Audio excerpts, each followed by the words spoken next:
Salamat, alas 3 din kami pinauwi. Manong guard, palabas na daw po kami. Ano? Bakit parang nakakita ka ng multo? Di ba ikaw si Manong Jeric na nadagasan noon, tapos critical yung condition sa ospital, 50-50 pa nga daw yung buhay mo noon? Magaling ka na kagad? Hindi, baldado pa ako. Kaya nga nandito ako ngayon, syempre magaling na ako, ang tanga talaga nito eh.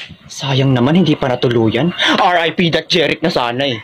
May sinasabi ka? Ha, sabi ko po ikinalulungkot ko pong gumaling kayo. Ay, ikinagagalak pala. Hoy bata ka, akala mo nalimutan ko na yung ginawa mo sa akin nung nakaraan, buwisit ka. So alas 3 na naman pala ang uwian ninyo ha. Pwes, mag-antay kayo hanggang alas 6 ng gabi, hindi ko kayo palalabasin. Talaga ba Manong Guard? Pakyo ka mo, hindi mo talaga kayang pigilin yung bunganga mo, napakawala mong modo. Ipigilan ko yung bunganga ko, pero sa isang kondisyon, pigilan mo muna yung putok mo, naabot na dito, nangangamoy paksiw na. Bakit kaya hindi ka mag-adjust? Huwag ka na kayang huminga para mawalan ka na ng buhay. Total, palamunin ka lang ang daldal mo pa. So ano gagawin ko? Hindi ko magsasalita buong araw. Hindi maparis yung laway ko nung napakabobo mo. Okay na yun, mukha ka rin namang panis na lukad. Ako nabibigo na ako sa'yo Manong Guard porque kamukha mo si Winnie the Punyawa. Magtiis kayo dyan, walang makakalabas hanggat hindi 6 PM. Saka wala akong pakialam kahit magsumbong pa kayo sa mga teacher ninyo kasi wala rin naman sila mga kwenta. Oops! Paano yan Manong Guard? Nai-record ko yung sinabi mo sa recorder kong koko. Nakalimutan mo atang anak ako ng mafia boss. Psst, pumarito kang bata ka. Bakit? Pumunta ka dito, kakaltokan kita.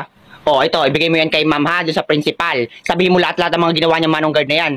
Bilisan mo at natatain ako. Hoy, buisit kang bata ka, pumunta ka dito. Ah! Oh, tatanga-tanga, nadulas. Hala, walang malay. Hala, putok yung ulo. Hala, RIP that Jeric. Hey! Hoy,